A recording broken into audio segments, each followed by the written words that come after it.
a major headline you might have missed with all the focus on Washington. U.S.-based Smithfield Foods, the largest pork producer in the world, is now owned by a Chinese company. The $7.1 billion deal finalized this week, making it the largest takeover of a U.S. company by a Chinese firm ever. And Tracy, you say this raises some major food safety concerns.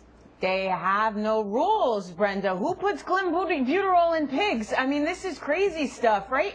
Look, the upshot for Americans is that most of the Smithfield stuff will still be made here in the U.S., but if they start to farm stuff overseas, there's no FDA, there's no guidelines. They basically can do whatever they want out there. I think that's frightening. Gary B., you're not so worried.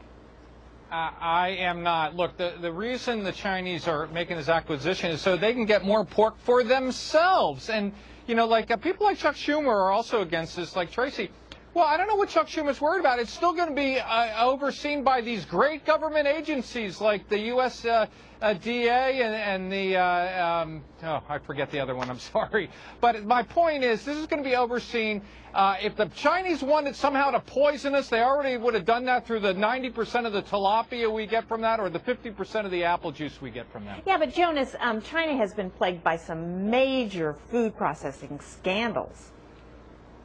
Yeah, and one of the problems is don't own brands like Smithfield. That's a little clean up your act, is own the final name that is on the market, and then consumers will have to deal with your mistakes and ruin your company. The problem with China is they make the products that are then resold in America. So this is a move in the right direction. I'll tell you, I'll take it one further than Gary. I don't think major brands in America need the government doing consumer safety, maybe other regulations, because Disney can't make a dangerous ride. They're going to get sued out of business if they screw up. So they don't need that much, neither does the pork makers.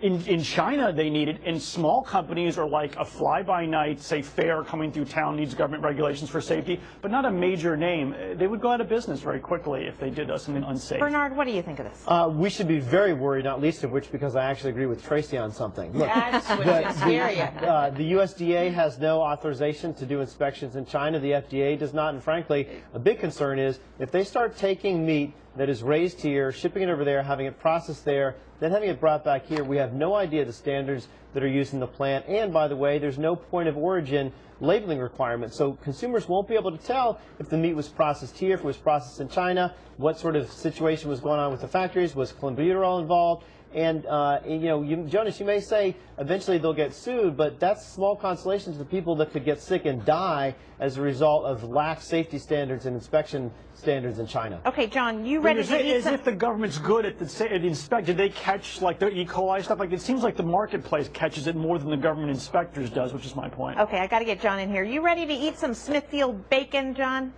Hey, I'm a good Southern boy. I like my fried yard bird and my roasted pig, but I'm not so sure I want it coming from China, but that is what happens in a global marketplace. That's why you put quality controls on stuff coming in. This is also about opening up a meat export beef for us to send to China as well. That's what happens in a global economy. I think with quality controls, we'll be okay.